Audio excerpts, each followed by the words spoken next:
everybody. Welcome to another episode of the Crime and Coffee Couple. My name's Allison. And my name's Mike. Hi, Mike. Hey, we are a weekly true crime podcast every Sunday for the past, 80 weeks, 84 weeks, I think? Something like that, yeah. Might be episode 83 over here. So, yeah, happy to bring you, well, not happy, but definitely happy to spread the stories of these people to remember them appropriately.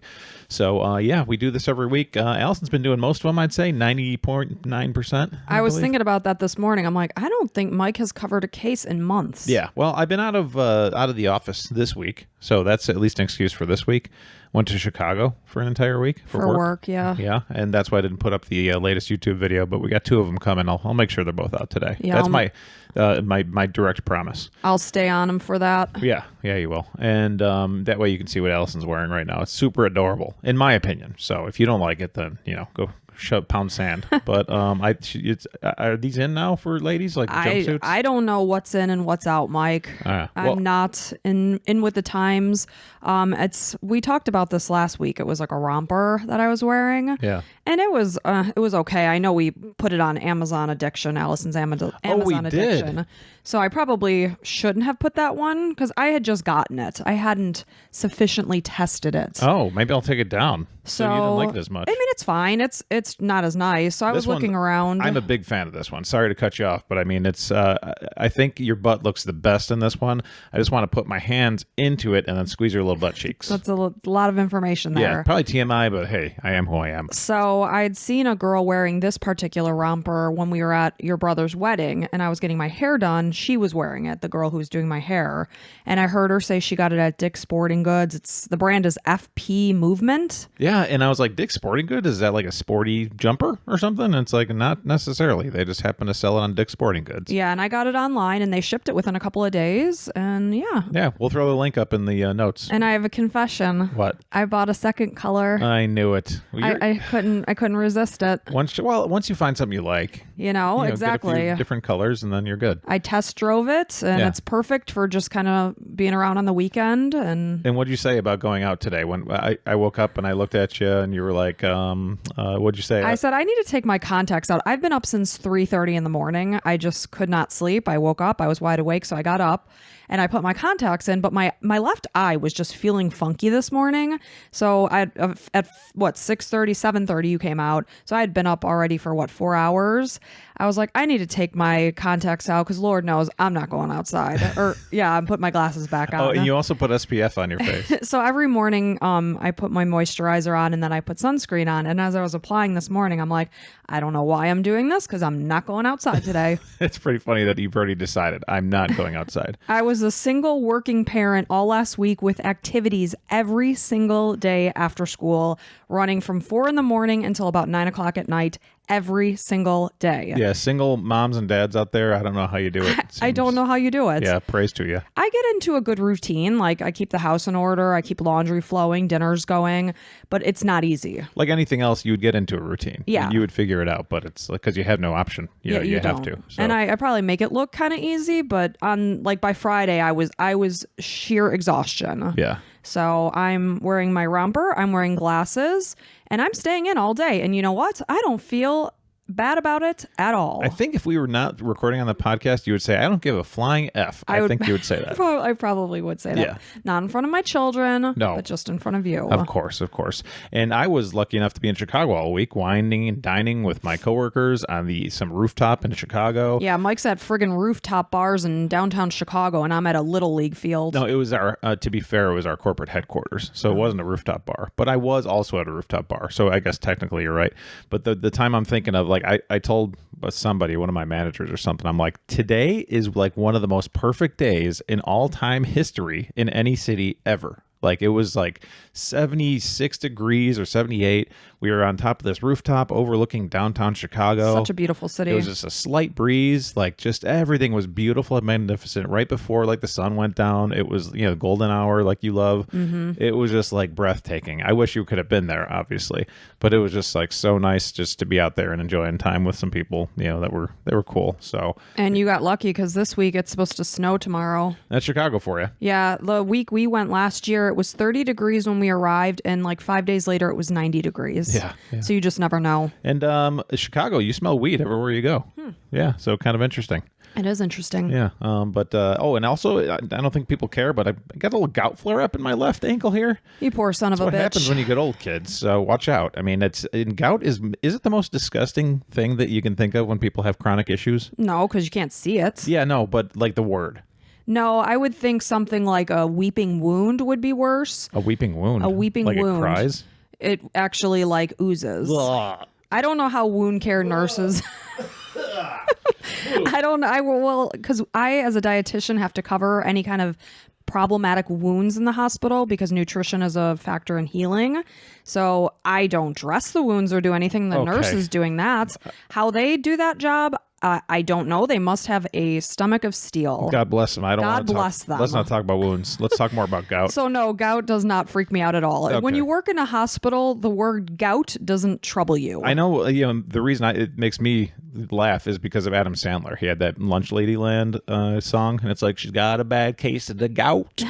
And it was like, so yeah, it just hurts. It's like little crystals building up in my ankles, and I only get it when I'm traveling. Yeah, it's really weird. I don't know what the deal is there. Yeah, but. so you just can't stand to be away from me. And you also had a birthday this week, too. Oh, why, yes, I did. You're officially 44 years old. 44 years young. And you're officially older than me for the next month. Yeah. Yeah. So, I believe we should be making out a little bit for my birthday. No, you weren't here on your birthday. So that ship has sailed. That door has closed. Bye-bye. Good thing you love me still, and you're going to, hopefully bye-bye. Talk with me and see how that goes. I'm not going to talk with you. I'm going to make you your damn birthday burger because you wanted a birthday burger.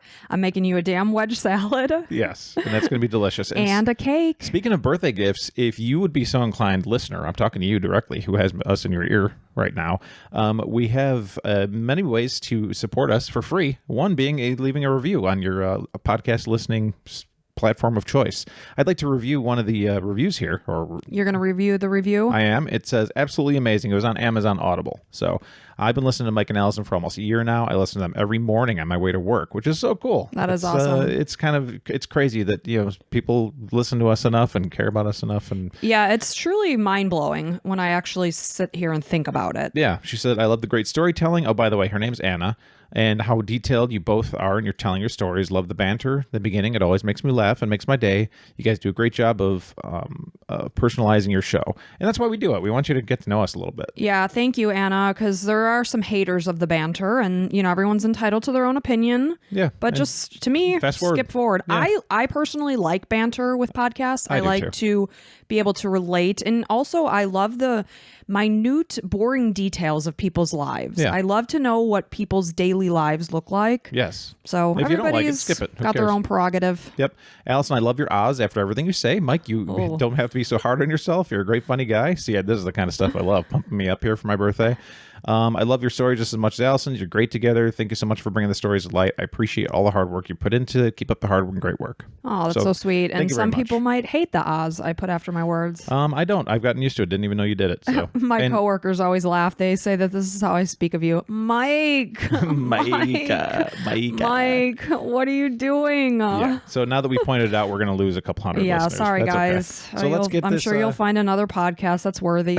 There's plenty out there. But on that note, are you ready? Yes, absolutely. Let's do it. Are you excited about your chocolate peanut butter cake, by the way? I didn't even know. Well, now you know. Boom. Now you know. Boom, roasted. Yep. As Michael Scott I'm would very say. excited. Chocolate and peanut butter are my favorite combination. So this story is the disappearance and murder of Lyn Dawson, or Lynette. Oh, and I know you're about to tell us, but we have like our number one country for listeners is the United States, obviously. Number 2 is Australia. Look at that. So, and this is from Australia, you told me? Yes, it is. Okay. I did tell you that. So you can write down the word Lyn, the name Lyn, because that's what I'm going to be calling her. Mike takes his little diligent notes here. So this is a listener suggestion from Melissa. So thank you so much, Melissa, for this case. So it was January of 1982, and Lyn Dawson was 33 years old. She went missing from Sydney, Australia. So Lyn was described as beautiful, warm. She was funny. The story of her disappearance, it didn't initially make headlines at the time because she wasn't reported missing right away. So Lyn's husband, Chris Dawson, he worked as a PE teacher at Cromer High School. He was a fantastic athlete himself.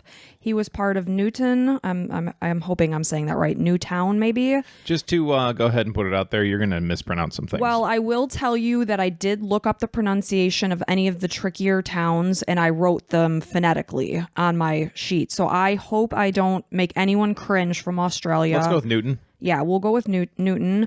High school. He was like I said, a fantastic athlete, and he was actually part of a rugby league. He played alongside his twin brother, Paul, who also happened to teach at the same school. I guess they were exceptionally close. If I could be selfish right this second, I freaking love rugby. I love watching the Rugby 8s on ESPN. Like, it's just so fun. I am mesmerized by it. It's such a cool sport. I wish we liked it more in America here. Yeah, I have to admit that I never really watched it. Remember, I was going to play rugby in college? Yeah, you had an idea for like 30 seconds. You're like, maybe I'll join the rugby team. And I looked at some of those girls, and you were 5'2", 120 pounds. And I was like, those girls can like hit hard, man. You're probably going to die. And I don't want you to die. So I decided not to. Yeah. So both men were very good looking. They started in the modeling industry before moving on to play rugby.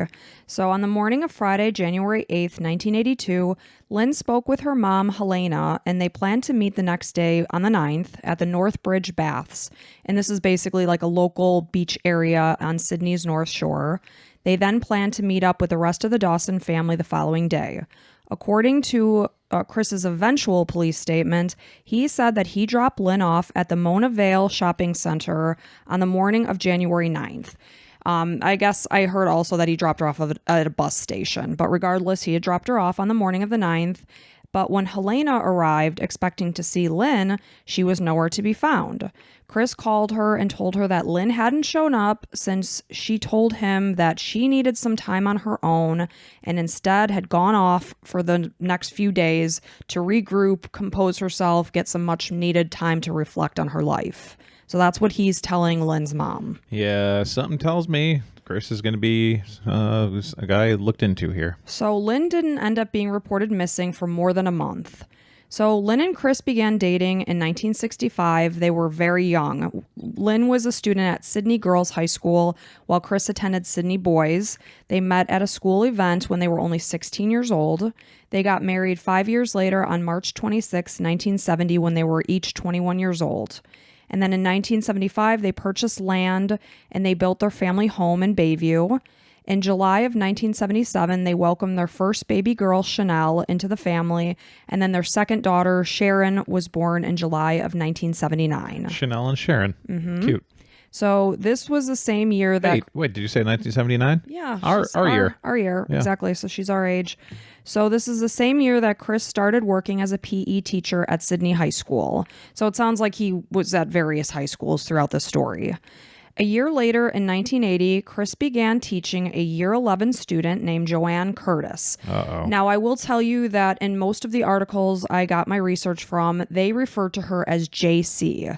So moving forward, I'm going to call Joanne Curtis JC. Okay, if you say Joanne, I'm gonna be angry. I'm not going to say Joanne. Okay. So calm your tits. So he first noticed Joanne. I'm sorry. Oh my God, I literally just did it. Hey guys, just so you know, I'm going to say JC. Joanne. But it's because I'm looking at her name on the paper. Yeah, so my apologies. no Again, I've been up since 3:30 in the morning, so please forgive me. Get on with it, please. So he noticed JC when she was in year 10. And I assume that this would be equivalent to America's sophomore year of high school. So it was later revealed that he altered the class assignments so that he was her teacher. And throughout that year, Chris acted as a friend and confidant to JC. She shared with him many of the issues that were going on in her life. I guess she had a tumultuous home life. She had issues with a violent stepfather. So she's confiding in her very good-looking teacher. So she has, quote-unquote daddy issues, and is looking for a male figure that will, help her out. Mm-hmm. And this happens a lot. And I look back to my high school years. If I had like a decent looking teacher, I'd probably have like a little crush on him. That's normal, but what goes on is not normal. And we all know in your teenage years, your hormones are raging like crazy. Sure. Like I always say my thing was like I'd get turned on by an Aunt Jemima bottle. Nice, Mike. Real nice. Yeah, and this is a thing, and some of these sick ass teachers take advantage of this. Right, and I mean, Chris was a legitimately good-looking guy, but this man should know better that this is a child that we're dealing with, Of course, and it's sick. yeah, and the thing, what I want to ask you, you say you had an attraction to some teachers. Like if they would have been like, Allison, stay after class, would you probably go for it or something? Panicked. Okay. No, I would have absolutely panicked. I was very, what's the word? Innocent when I was around 16. Okay. So as much as I would have maybe fantasized about it, had it actually happened in reality, no, I would have shut down. Yeah. So, Chris is posing as a friend to her. She's looking at him as somebody that she can rely on and confide in, and he's taking advantage of this. So I had to keep reminding myself of the fact that JC is a child and trying not to get pissed off at her while I was doing my research. Well, she's a child, but she has these urges too. So yeah, I mean, it's tough. So, she's sharing with him the issues she's having, and eventually he's inviting her into the home to become their family's babysitter. So, she's getting closer to the family. So he was 32 years old at this time, and she is 16. So in 1981, Lyn started working part-time as a nurse for a child care center in Wherrywood. It was there that she confided in a coworker, Anna Grantham, that Chris was becoming physical with her. At one point, he pulled her hair and shoved her into the mud near their pool. Meanwhile, in October, JC actually moved into the Dawsons' home because her family life had become more and more toxic. And of course, I'm sure he's posing it to Lyn like, hey, you're working. This will be a great help. We'll have live-in help. It's a win-win situation. Yeah, you're never thinking your 32-year-old husband's trying to bone somebody half their age, literally half their age. Oh, or that's truly. a student of theirs that is, it's gross. The whole pictures. Not to mention, like, lay your hands off of a woman. I mean, men, we're a lot stronger. That's just how it's made. Like, unless you're trying to defend yourself, there's no reason, man. And this is something simple, but Yeah. I can't stand hearing some crap like this. So at the time, though, Lyn did not feel good about this situation. She did not appreciate the fact that this young girl is moving into their home, knowing that during this time, her own marriage is on rocky ground and unstable. And anytime you invite more people into your house, it's only going to get worse. Right. Because we lived with some people. We had some friends here in Florida that they wanted to check Florida out, but they didn't know if they wanted to move here yet. So in our 20s, while we were married, we had some of them living with us because we're like, okay, well, you can pay some rent and it'll be good. But it's like we couldn't be with ourselves. It was always with them. Yeah, always. it's not a good idea. No. The more people you bring in, the more disruptive things can be. So the couple, is on rocky ground, and this is only worsening this situation. But I will tell you that JC later did say that Lyn always did treat her well and made her feel welcome, because I think Lyn was just a good person. Well, she saw what JC needed, like a home. Right. And she's literally, like you just said, twice this child's age and could be like a mother figure to her. Absolutely. Meanwhile, her predator of a husband is actually taking advantage of this situation. So, you have to give hats off to Lyn for, being so welcoming. So at one point, the couple got into an argument around this time. They were arguing in the yard loud enough that the neighbor actually peeked over the fence. She saw Lyn clutching one of her daughters as Chris was shaking Lyn by the shoulders. She could hear that they were arguing about the fact that JC had moved in. So soon after, Chris had surgery. I guess it was some sort of nose surgery. I'm not entirely sure what that was about. But he was admitted to the hospital between November 2nd and the 6th. And he specifically told his wife, do not come and visit me. Which, I mean, F off, dude. Well, yeah, I mean, red flag. That's odd. So at this time, though, Lyn's mom, Helena, stopped by. And when she came into Chris's hospital room, she sees none other than JC sitting by his bedside. Weird. That's so alarming. Another red flag. I can't imagine. You don't want your wife visiting you, and you've got this 16-year-old sitting there. So the next month in November, or right around this time, November, Lyn is suspecting that JC and Chris are having an affair. I don't think she had any concrete proof. It's just a suspicion. and rightly so. Well, you probably see them talking to each other and probably some like touching, innocent touching, like, oh, you or whatever. And you see that your husband is way more happy around this other person, probably. You know how it gets, like, you get jealous sometimes. Like in the past, we've been to parties and it's like, oh, you give them more attention. It's like, yeah, I do. Okay, I'm going to stop doing that. Well, it's kind of like you're putting your best face forward to people that don't mean as much to you as your own spouse does. Right. And I know that's natural because we're the most comfortable around our spouses and in our home. Whereas when we go to the parties, we're trying to like be charming and all this. But it's important to look at that and be like, why am I being charming to this person I see once every 5 years, but not to my own husband or wife? You go back to like, I think of myself, like I'm funny and jovial and stuff, and I come back and I don't give that to my wife. Yeah. That's not fair. And that's natural, but it's important to recognize it. So, the suspicion here is that the two of them are sneaking off to have sex while Lyn is occupied. Maybe she's out of the house. Maybe she's sleeping. Maybe she's in the shower. Maybe she's doing anything. Exactly. And they're just having sex. Yes. So, at this point in time, it's getting to the point that she's so uncomfortable that Lyn confronts JC and tells her, you need to move out. So JC moves a few doors down into the home of Chris's twin brother, Paul, and his wife, Marilyn's home, which they share with their 3 daughters. Okay, so Chris moved out. Does JC move out too? No, JC. So she JC confronted JC, and JC moved out to Paul's house. Okay. Who he lives with his wife, Marilyn, and their 3 kids. And this is only down the street. A couple doors down. Yes. Yeah. So they, like I said, they were very, very close. So in December, Chris goes ahead and puts $500 deposit down on an apartment that he planned to share with JC. He picked JC up. They drove to a pub, and Chris called his brother Peter. This is another brother. And he's a lawyer, and Chris is discussing that he intends to file for divorce from Lyn and move in with JC. And Peter is telling Chris, you will be financially liable for the situation. As a lawyer, I'm telling you this. Of course. So a week before Christmas now in 1981, Lyn's friend Rosalind noticed that the last time she had seen Lyn, her friend seemed unhappy. She also noticed that she had bruising on her arm and thigh. On December 23rd, Lyn finished her shift at work, and she waited for Chris to pick her up. He didn't show up. She ended up taking a taxi home, and when she got in, she found that there was a note from Chris saying that he had left. He wrote asking her not to paint too black a picture of him to their children, which is kind of an odd thing to say because their children were young. They were only 2 and 4. It's like, are you never planning on seeing them again? Exactly my thoughts. Like, are we talking when they're 16? I'm going to be painting this picture because clearly a 2 and a 4-year-old aren't going to understand the situation. Yeah, I mean, we're still going to be communicating here. You should hope. I mean, you can paint your own picture, buddy. But at this point in time, Lyn has no idea. She has no idea what to expect. So she told her sister that Chris had taken his clothes. He had also taken his pillow. She was very upset. She wasn't sure if he'd be coming back. She had no idea. So she told her daughters that their daddy had gone away on vacation. She gave them each a kiss, telling them it was from their daddy. So for Christmas, Lyn's siblings invited her to their house, but she told them she wanted to stay home and see if Chris is going to come back, thinking, Christmas is a family time. Maybe he's going to see the light and come to some senses and say, hey, I want to be with my girls. Like more common, normal people. Right. But, that didn't happen. So little did Lyn know that Chris and JC had packed up. They had set out to drive over 1,000 miles from Sydney to Queensland.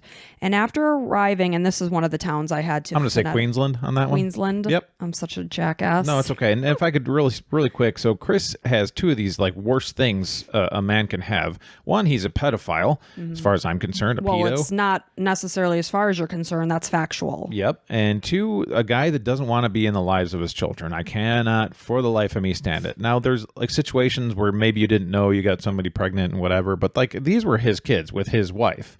And you don't plan on being part of their lives. Like, I cannot fathom that, and I can't respect any man who chooses to not be in his lives of his children that he brought to this world. Mm-hmm. These kids didn't have a choice of coming into the world. Right. You made it happen, and you don't want to have any. Like, kids need a relationship with a father.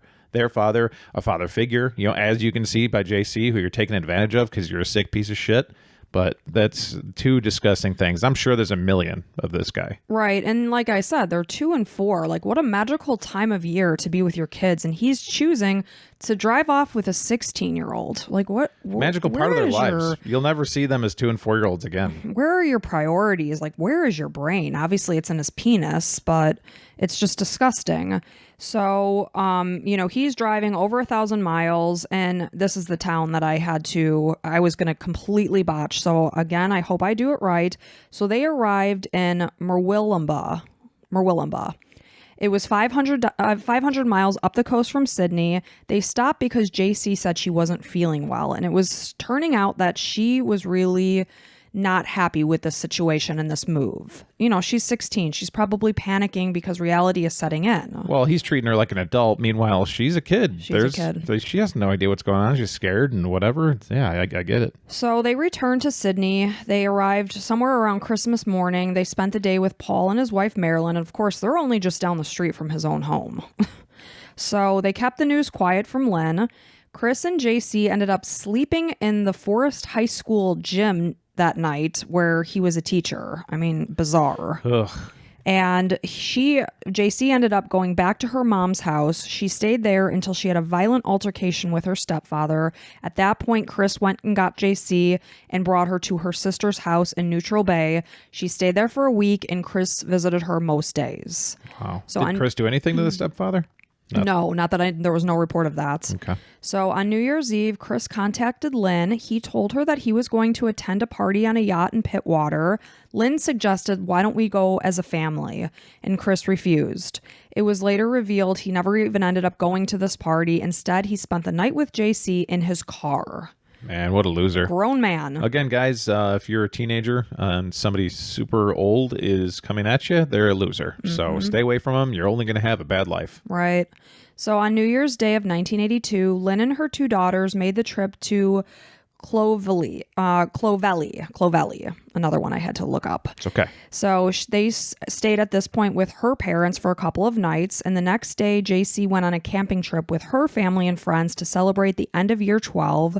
Chris begged her to call him every single day that she was gone. Yeah, no shit, because he's controlling, because he wants to know everything going on with you, because you're he owns you as far as he's concerned. Which is so sad because she's such a young girl. She's out on vacation. She should be having the time of her life, free with her family and friends, and instead she's probably nervous and tracking down a phone and calling him. Yeah, sick. So, what was I going to say? I lost my place here. I'm sorry. So the next day, okay, so she's camping, and in the meantime, Lyn comes back on January 3rd to town. She goes back to work. She told her coworkers that she and Chris were going to try to fix things. They were going to attend marriage counseling. And her coworkers noticed, though, she had more bruising on her body. Oh, it's so sad. Which breaks my freaking heart. And on January 8th, Lyn and Chris went to marriage counseling. And after Lyn spoke to her mom, and Helena claimed that when she called the house, Chris initially seemed reluctant to even put Lyn on the phone. This would be the last time that any family member would speak with Lyn. Yeah, this is the day it happened, right? Yeah. So she told her mom that the counseling session went well and that Chris had made her a lovely drink. She felt hopeful that everything was going to work out. So, of course, now we're moving on to January 9th when Lyn had planned to meet her mother. Sweet Lyn is trying to, think the best and be like, maybe we can get past things. Maybe we can put the family back together. She's just trying and hoping and praying and all that stuff. And little does she know that, she has an indication that her husband's a complete piece of shit, but, she's trying for the best. Of course, she wants to save her family. They're moving on to a new year. She's probably thinking maybe this will be the year that we can reconcile this marriage and save it for our family. So at this point, Chris is claiming that the next day, which was January 9th, Lyn woke up early to do laundry and make lunch for her 2- and 4-year-old daughters.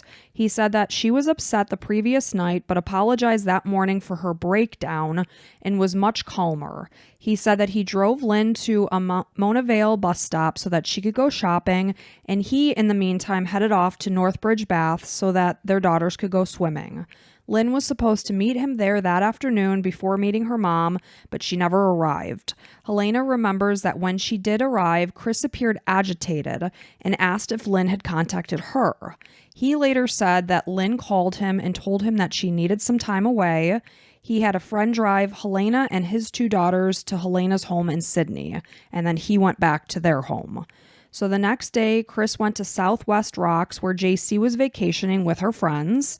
JC later claimed that Chris was agitated during that time, and when they returned to Sydney, he asked her to move in with him.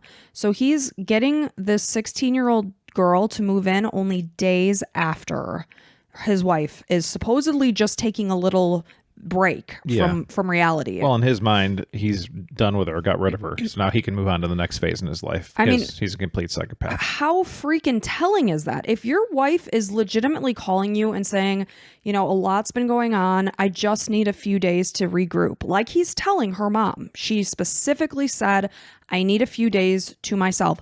Why would you possibly move the 16-year-old girl back into the house? Because she's not coming back. That's why. Yeah. Oh, it's so disgusting.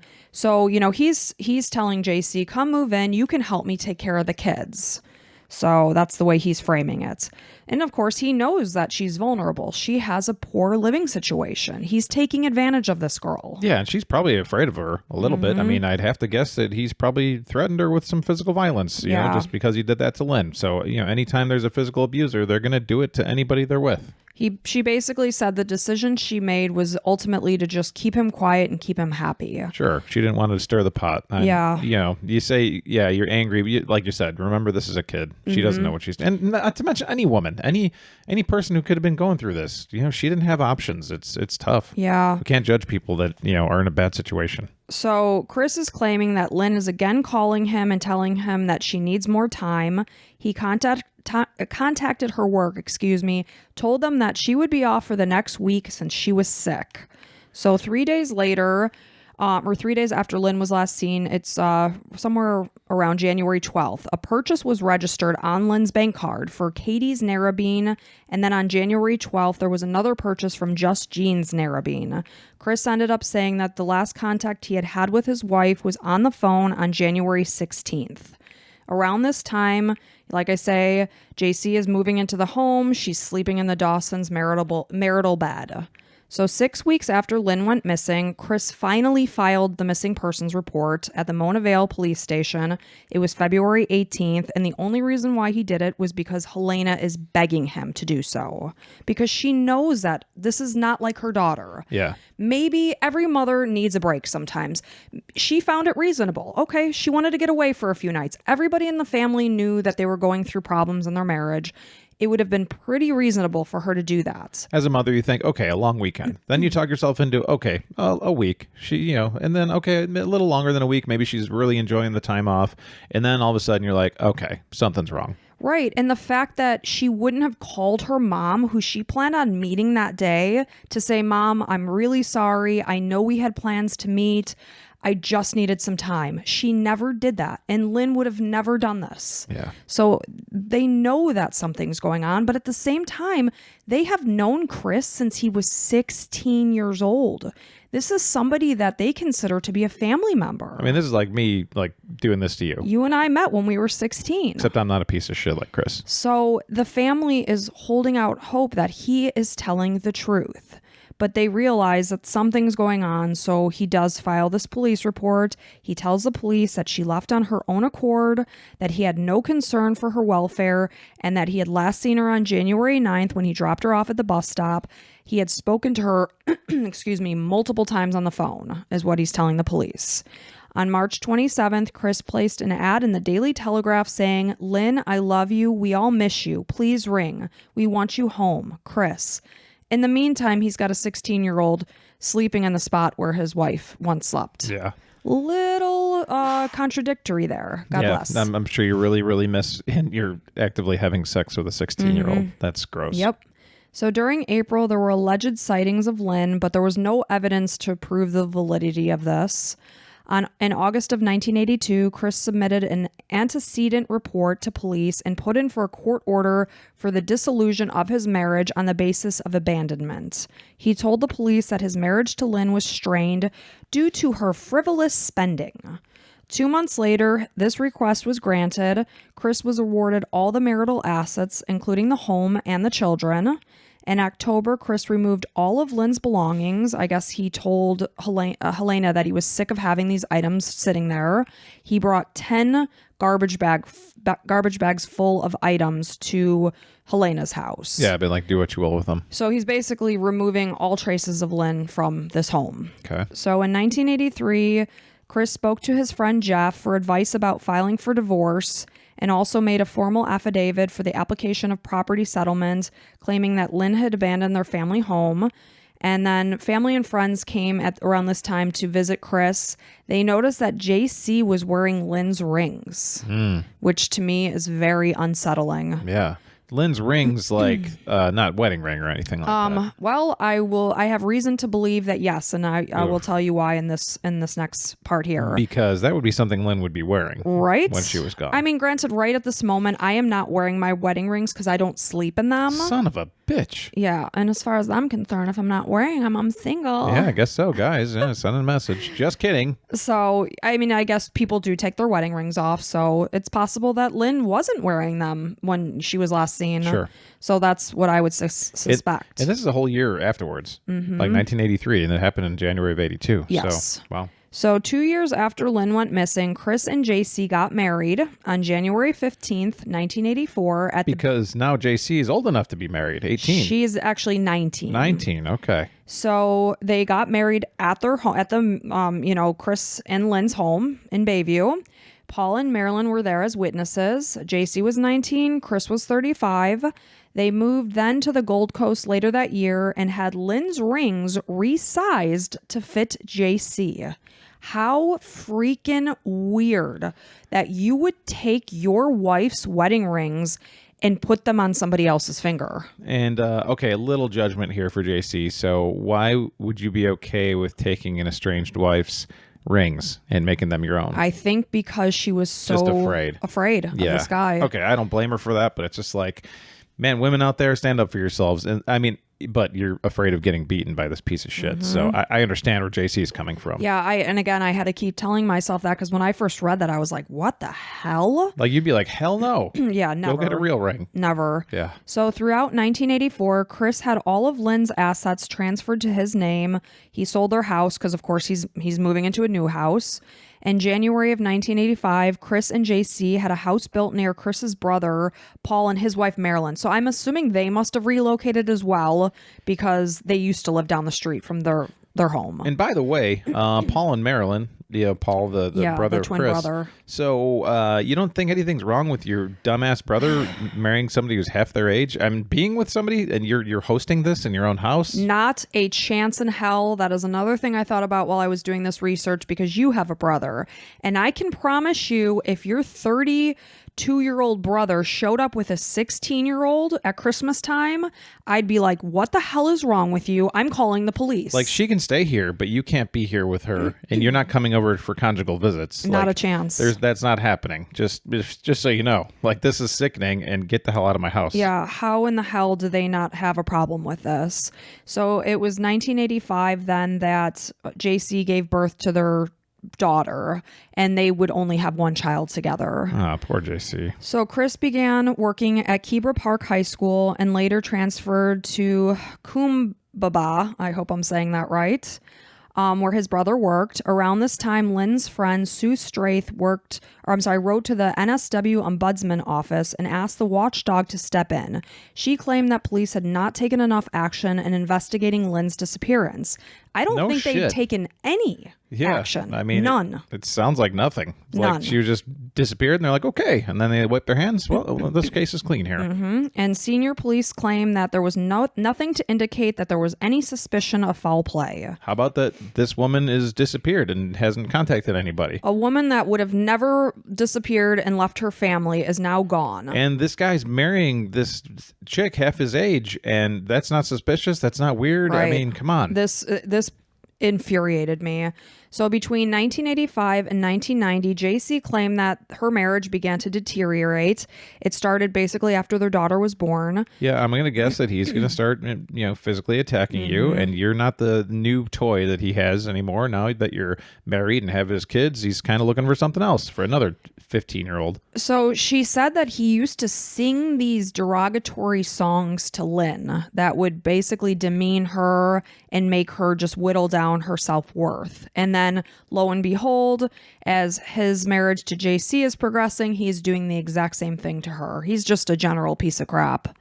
So, things are going downhill after the birth of their daughter. She said that he was very controlling. He allowed her very little freedom. And, she's so naive and sheltered and really probably brainwashed by this guy that she didn't even realize that there was anything wrong until she had her daughter and started arranging play dates and such with the other mothers.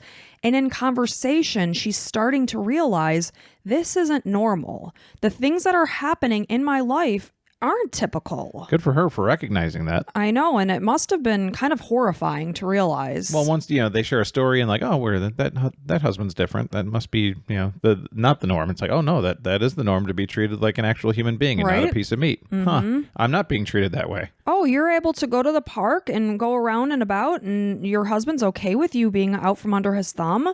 So what do you do when your husband needs you to call every 15 minutes? What are you talking about? Right. Yeah. It's very sad. So she said that when they first got married, life was difficult. She was 19 years old. She had to learn to be a mother, a wife, to care for a house, to cook. She said she felt like a slave in general, specifically a sex slave too. No doubt. And after their daughter was born, she began to actually fear for her life. And Chris became more and more violent. It's like once these kids are involved, he wants nothing to do with it. He wants to move on to the latest and the greatest. As total sociopath, right? I would think so. Narcissist, whatever the typical terms we're using with these dickheads. Because they always tend to be. So sometime around 1987, 1988, the new owners of Chris and Lyn's Bayview home said that Chris's friend and solicitor, Jeff Linder, they'd spoken with the solicitor. Just coincidentally, they're making a meeting, and while they're meeting, this person that had bought the Bayview home is telling Jeff that, hey, I bumped into Chris. What I heard was that Chris used to jog by the house and kind of stop in, oh, I want to see what you guys are doing, because they were doing a lot of renovations. Where are you digging? Blah, blah, blah. So he basically made a comment to Jeff he had asked where we're planning on digging in the yard. Wonder why he's so concerned with where we're digging. So Jeff later said that he found this conversation chilling, but he never did report it to police. Yeah, because you don't want to get involved, and it's it's weird, and this is a friend, and it's at the same time, he does have an estranged wife that nobody knows where she is. Right. So you probably should have said something. But, he's probably hoping maybe he's just curious about the renovations. Yeah. Because he had this home built, and he's like, oh, what are you guys doing back here? So in 1990, JC and Chris separated. She moved to Sydney with their daughter and contacted Lyn's family about their marriage. Police conducted a survey of Chris and Lyn's Bayview home.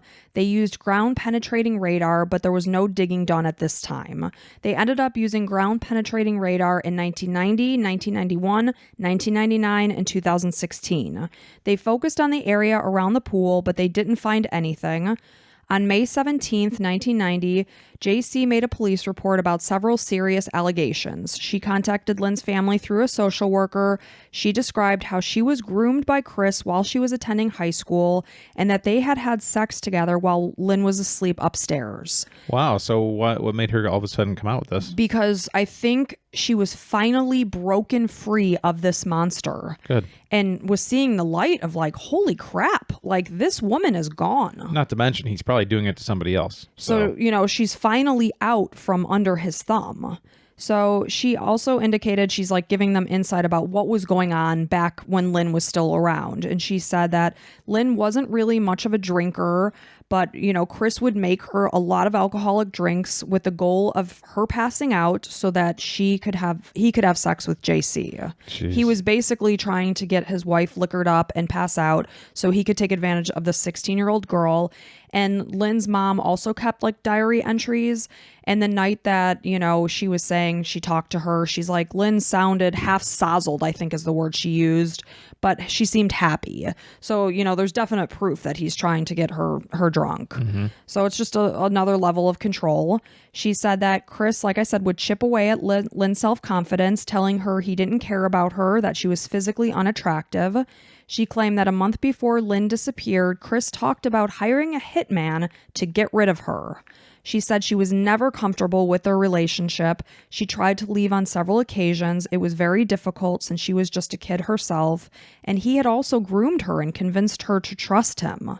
It wasn't until January 15th of 1991 that Chris was interviewed by police at Binlay Station in Queensland after Lyn's file was reopened. Senior police officer Paul Hume was encouraged to look into the case by his wife's friend, who was also friends with Lyn.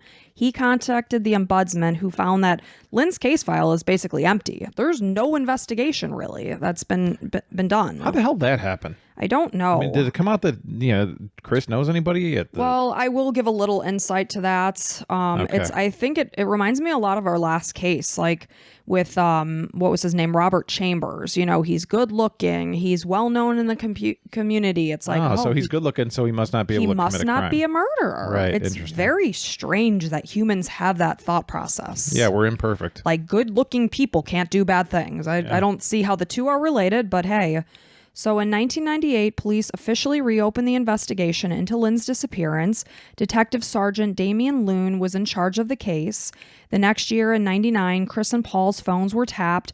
They never really said anything incriminating. Paul and Marilyn were questioned by police. Paul said that he and his family were away on vacation when Lyn went missing. He speculated that Lyn could have run off with a religious group. Like, what the hell? I guess. I mean, anything's possible, right? Yeah, but not likely. There's no reason to believe that he's would have just coming happened. up with ideas. Like, maybe it was religious. They never even mentioned their faith or the fact that they went to church. Maybe it was an alien. So Paul told police that he wasn't even sure if Chris and JC were together at that time. And Marilyn's speaking up and saying, no, they were, because remember, they stayed with us at Christmas in 1981. Oh, boy. Like, you dumbass. Well, I mean, dumbass twins to dumbass twins, right? So Marilyn confessed that she never told Lyn about what was going on, the fact that JC was with them at Christmas time, but she felt that Lyn didn't fight for her marriage and gave Chris and JC ample opportunity to be together. Oh, so boy. blaming Lyn and not the pedophile adulterous jackass. Yeah. That's rich. Victim shaming. Yeah, by the way, you're brainwashed by this asshole too. So don't fool yourself into thinking that you put the blame on Lyn and all of a sudden you're actually the one that's a dumbass that let this happen. And in your own house. I know she's married to Chris's twin. Maybe he's very similar, and I'll tell you something that leads me to believe that he is. So maybe Marilyn is a victim of abuse too. I don't know. Could be. I don't appreciate her saying these things about Lyn though. So Chris declined at this point in time to be interviewed. In January of 2000, police conducted a limited excavation in a small area around the pool. The pool was in place, of course, when they lived in this Bayview home. They did find a pink cardigan. They said they found a popper container with a 1981 expiration date. I looked it up. I wasn't entirely clear on what a popper container was. I'm not sure. Popper sounds like some kind of a popover, like a pastry or something. No? It wasn't. With an expiration. Yeah, so I don't know if it was like a pill bottle Food or pills. or Okay. something like that. Okay. So the item appeared to contain, when I say the item, I mean this pink cardigan. It contained slash marks, like stabbings. There was no signs of blood or anything like that. And it was also said to be Lyn's favorite cardigan. Why the hell is a pink cardigan buried around the pool? I mean, you can also say, oh, maybe it was outside after a rain or something. Yeah. And That it deep, somehow probably eventually got buried, and it has slash marks. I don't know. Right. So at this point in time, obviously other people own this home. They've done a lot of construction. They've even made an addition to the house. And you said there's been ground penetrating radar in several years. Multiple and times. Nothing came up. No, but here's the problem. So the new owners added an addition to the house over what was previously described as soft, loose soil. And some family and friends are convinced that Lyn is buried here, but there's now a home over the spots. Yeah. So there's nothing happening there. You can't say exactly where it was because it's somewhere over that spot, under that spot. Right. You know, You have to dig in obviously, the foundation or whatever. you'd be completely destroying this structure that is now on this property. So that hasn't happened. So family, like I said, believes that it's possible that Lyn could be buried under this new structure. Of course. So, and again, we know that Chris was coming by this house and asking the owners, where are you doing some digging? So it's very possible that she is. We don't know. So the next year, it's February of 2001. There was the first, it's called coronial inquest, which is a formal hearing about the death or suspected death of a person. So they're holding this, and it's speculated that Lyn was killed by someone she knew, and it was recommended that charges be filed, but these are denied. Then again, in 2003, in February, it's denied a second time. In August of 2003, the director of public prosecutions refused to prosecute on the basis of a lack of evidence. During the full hearing in February of 2003, over the course of 5 days, numerous witnesses are coming forward. They're alleging that Chris was a serial groomer of young girls, which he also shared with his brother Paul, including JC when JC was 16. Oh, no. Which tells me why Paul was willing to have JC come and stay at his house. Well, that's the thing. I mean, I imagine they're identical twins. I believe so, because they were both models and they sure as hell looked alike in these ads that I saw. Yeah, and I mean, I had this conversation with somebody at my work trip recently.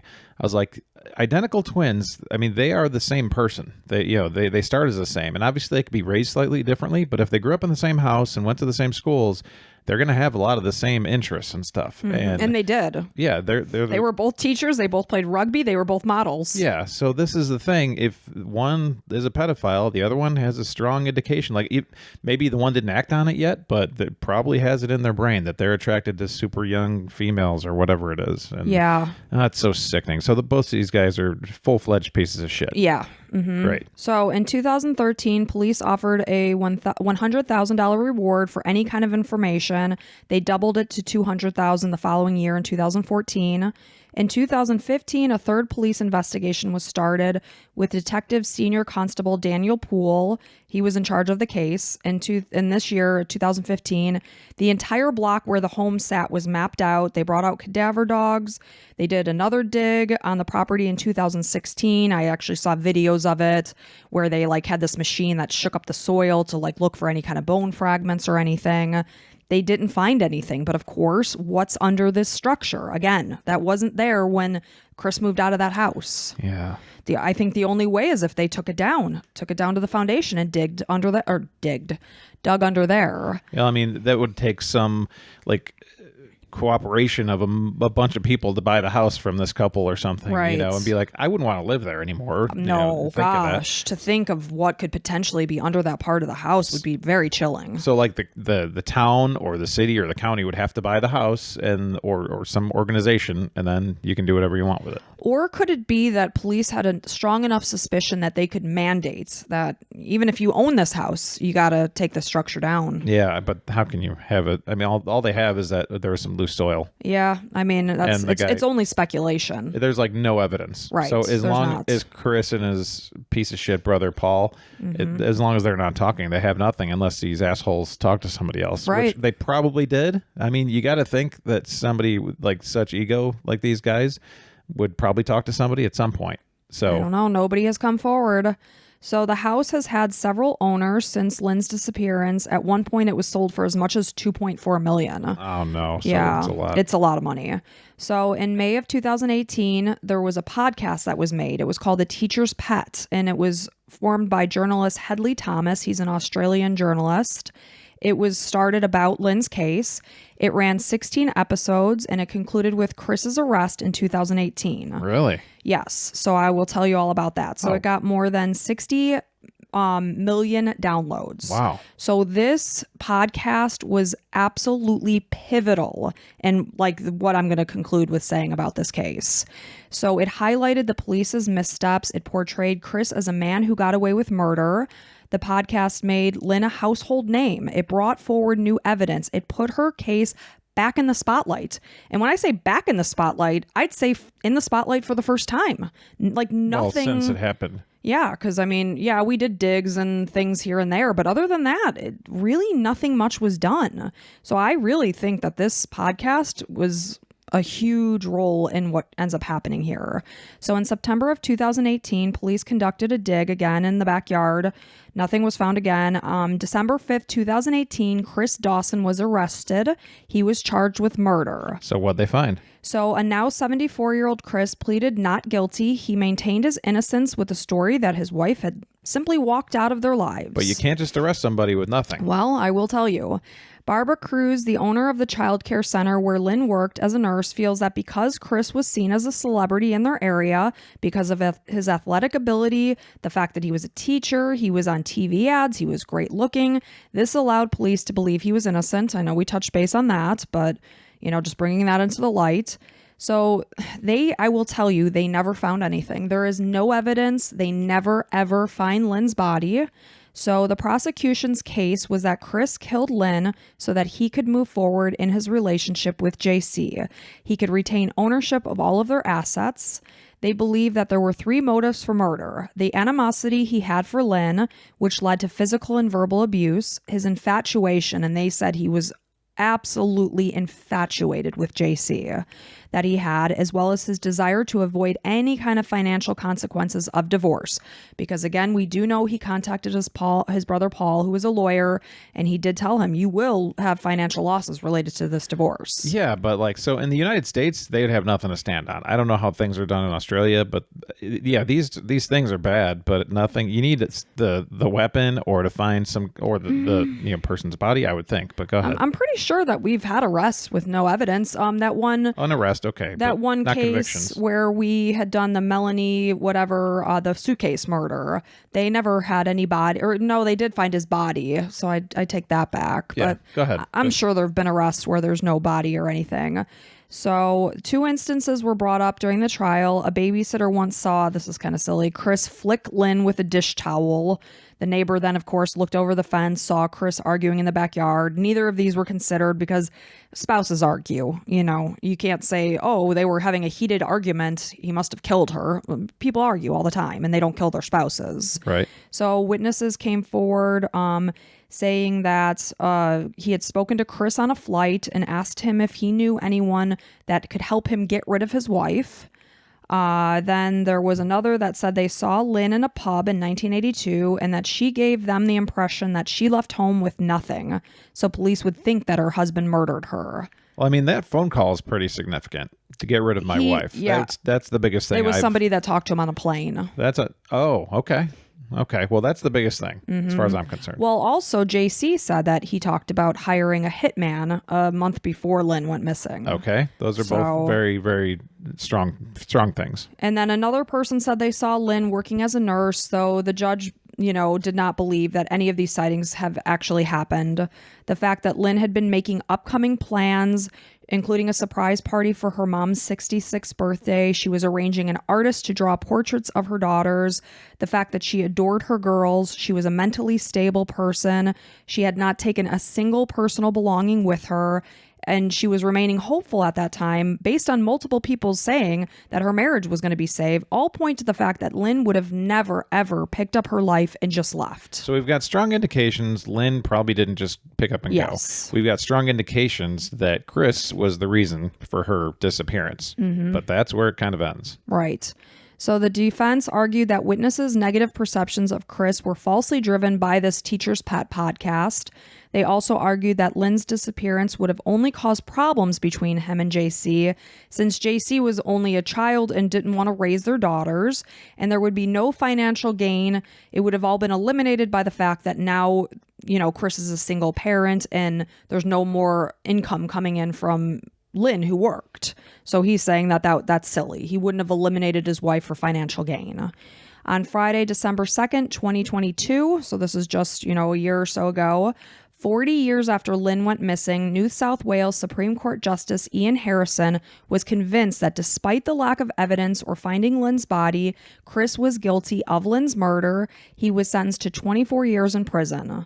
It's suspected. What? Yep. That is okay. I mean, this guy probably did it, but I don't know how things are done elsewhere. And in the U.S., that would have never happened. Like, you never know. no, it's innocent until proven guilty, and he's not proven guilty. He's absolutely not proven. Now, I'm sorry to Lyn's family. I know and this guy probably deserves it, but everything I've heard to this point is speculation, and I can't believe that he was sentenced to 22 years. 24. 24 years. Yeah. And it's kind of giving this Supreme Court justice a little bit too much power, right? He can just decide, well, you know what? He probably did it. Right? Well, I mean, I'm going to go on and you can see if you change your mind. It's suspected that Lyn was killed sometime between January 8th and January 9th of 1982. Because Lyn's body was never found, the sentence carries a no parole period of 18 years. It's a new no body, no parole state law, which means that as long as her body remains missing, he will not be eligible for any kind of early release. During the sentence, the judge talked about the brutality of the crime, the selfishness of Chris, the fact that he disposed of his wife and mother of his children so that he could replace her with his teenage lover. Chris claimed that Lyn had called him several times. The judge found this very unlikely, the fact that she didn't contact her mother or any other family member, and instead, she chose to call the person that was essentially driving her out of her home. The phone calls were probably obviously bullshit. So police theorize that Lyn's body may be somewhere in the Central Coast region north of Sydney, believing that Chris did travel to this location on Saturday, January 9th, 1982, having plenty of time since his kids were staying. They said with a friend, but they could have been staying with their grandmother. Regardless, he had the house to himself. He could have had plenty of time to take care of Lyn's body. So the area is over 200 square miles and far too vast of an area to be searched. Family feel that they will never know the truth of what really happened to Lyn and where her body is, unable to put her to rest, believing that Chris has likely so thoroughly convinced himself that he did not murder his wife that he'll never confess. He'll never say it. Yeah, as far as he's concerned, he didn't do it. Mm-hmm. Lyn's sister Pat feels that she can never forgive Chris for the cruel way that he treated her grieving mother. She never stopped searching for Lyn, often taking a train to Central Coast since that's where Chris said that Lyn was calling from. He would string Helena along, telling her that Lyn was planning to call on a certain day so that she would sit by the phone all day long waiting for a call that was never going to come. Helena passed away in 2001. Her ashes were scattered in the ocean at Clovelly, where she swam daily. Lyn's brother, Greg Simms, feels that the sentencing was monumentous. It was a moment of freedom that was 4 decades in the making. He says that Lyn will always be remembered by the family as a happy, loving, gentle sister, aunt, niece, and friend. And moving forward, they want her to be remembered as Lynette Joy Simms. Chris Dawson has had 40 years of freedom, and now it's our turn. Wow. So are we going to post this as Lynette Joy Simms and / Lyn Dawson or whatever? Yeah, since that was the brother's request, I think that would be appropriate. I think that's the right thing to do. Yeah. And now, I'm not mad that Chris got 24 years because the odds I'm just trying to think logically how that can be done. The only thing I can think of is between JC's story, because when JC said, about a hitman, that's like a he said, she said stuff, right? Then you have somebody else on the plane that said they talked to Chris. Then it's like, okay, we have 2 people corroborating that he was thinking about getting rid of his wife. Right. So that gives you pretty strong evidence, but I still maintain that in the United States, I don't think he would see much of anything. I don't know. I mean, I'm certainly not a lawyer, so I don't know how many cases like this would be charged as guilty. Yeah, I'm not either, obviously, but pretty much like, since we've done a lot of true crime You're like podcasts, a lawyer. I'm pretty sure I could pass the bar, but, right. Yeah, I'm just kidding. So, that's, I'm glad Chris is probably going to die in jail. Oh, likely. He's 74 years old. Yeah. 24 years. Once he gets out. And, his brother, Paul, hopefully suffers something similarly without actually him killing somebody. So, you're both pieces of shit and you should both be in jail. Yeah, so. I am very relieved. And, the family was just like holding their breath throughout the whole trial, not knowing which way it was going to go. And when the guilty verdict was read, I mean, they were just so relieved. Well, I'm glad they have some relief. It's just sad, though, that they'll likely never recover her body. Right. And that's hard. And especially, great job to this podcast that came out, Teacher's Pet. That's crazy. Amazing. Wow. Amazing. Wonderful work. Isn't it so crazy that this journalist just had this idea and went forward with it with the 16 episodes that literally helped put a man behind bars. Well, the journalist had found enough evidence, and he's like, I don't know how this wasn't all seen, and we have to, like, thank God we have this medium of being able to spread these stories. Yeah, and it's funny because when he contacted Lyn's brother and sister, they were literally, this is 2018, they're like, what's a podcast? Like, Right. they had no idea. Right. So That's awesome. it is amazing how these social media platforms really can help. Yeah, and we have so many caring people that listen to these podcasts because you want to know what happened to the people, and we have so many people reaching out to us. If you have a case suggestion like this one, reach out to us on Instagram or Patreon or anywhere that we're out there. Yeah. And you can tell us, and we'll gladly spread stories here. Absolutely, because it's just so crazy that something that happened in early January of 1982, finally, just last year, just in December of 2022. Like, Yeah. after all that time, you would totally think this guy's going to just die a free man. Yep. And nope. And we do have more episodes available if you want to hear more. Over 20, I believe, now. I think it's like 21-ish. Yeah, come be a patron. It's in the show notes. And we want to say thank you to our newest patrons, Silly Little Bit and Sharon. I'm not going to say her last name. I Okay, almost did. yeah. But Silly Little Bit likes horses, so she's got. They have a cute little horse picture on Aw, their thing. So nice. yeah. Well, thank you guys so much. We'll welcome you over on Patreon with open arms. Yep, and you'll be getting bonus episodes up the yin yang. Up the yin and the yang. Yeah. So thank you for telling the story of Lynette. Yeah. We appreciate it, and rest in peace. But yeah, thank you for listening, and until next Sunday. Bye.